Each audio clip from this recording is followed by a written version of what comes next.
عايز اجابات سريعه، مش عايز يعني. تمام. زيزو فتوح في الزمالك.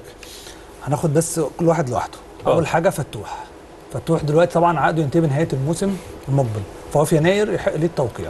تمام. فتوح بياخد في الموسم مرتب 8 مليون في الموسم. تمام. فتوح ليه مستحقات ما تقرب من 8 مليون جنيه. كان في قبل البطوله العربيه تحديدا كان في كلام اتفتح معاه على التجديد. طيب ايه الكلام اللي اتفتح معاه؟ اتفتح معاه كلام على التجديد، اللي احنا الموسم الجاي اللي انت تاخد فيه 8 احنا هنحسبه الموسم الجديد، توقع عقد جديد لمده 3 سنين، بس هتاخد في الموسم في الثلاث مواسم 48 مليون. اول موسم اللي هو الجاي بقى اللي هو كان 8 هيبقى 15، والموسم اللي بعديه هيبقى 16، واللي بعديه 17. فتوح رفض وقال انا عايز اتساوى بزيزو. ده كان رد فتوح، والمفاوضات لحد اللي هنا هو كام بقى؟ زيزو اللي هو 22 بالمكافآت. فده كان رد فتوح بالنسبه للزمالك. طيب هل في مفاوضات في الاهلي؟ هو في مفاوضات في الاهلي بس مش من مسؤولين من النادي الاهلي، محبين للنادي الاهلي. اتكلموا مع فتوح ورد ما اداش رد، يعني ولا رد نعم ولا لا. عشان بس الناس اللي بتتكلم ان فتوح هيروح الاهلي او فتوح خلاص للزمالك. انا مش هناقشه بقى، انا دخلت معاه المره اللي فاتت وعمل لي قصه بعدين. ده عايز اقول حاجه في دي، اتمنى له التوفيق، يقعد يمشي يروح. انا بقول لحد هذه اللحظه يا عم انا ماليش دعوه.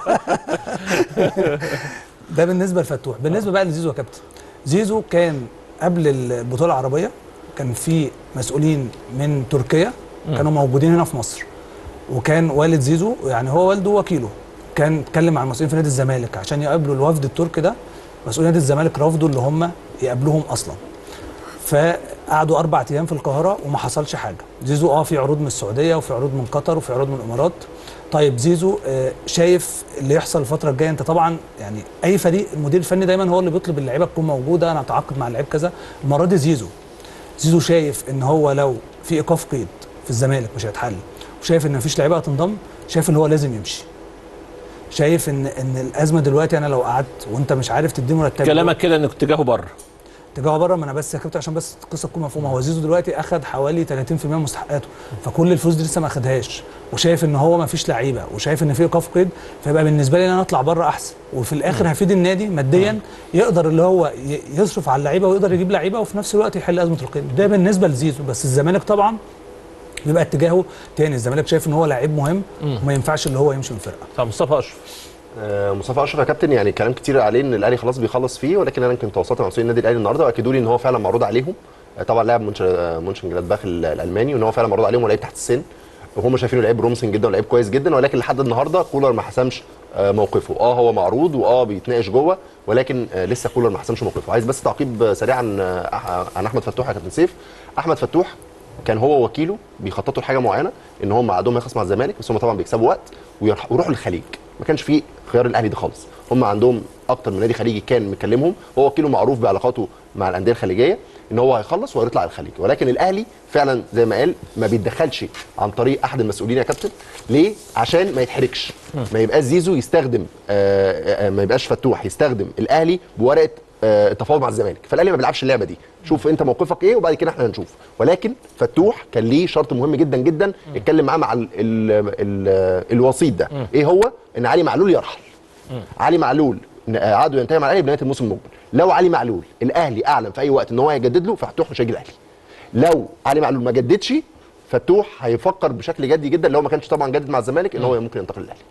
المنتخب هيلعب مع منتخب الجزائر سريعا بقى. بص يا كابتن، المنتخب جاي له اكتر من عرض الفتره اللي جايه، فيهم معسكرين، معسكر في الامارات ومعسكر في قطر. معسكر قطر متضمن مباراه مع الجزائر، مباراه مع منتخب افريقي تصنيف ثاني شهر 10. شهر 10 طبعا انت عندك توقف 9 ايام، ده توقف كله يبقى ماتشين وديين استعدادا للتصفيات المؤهله بعد كده لكاس العالم.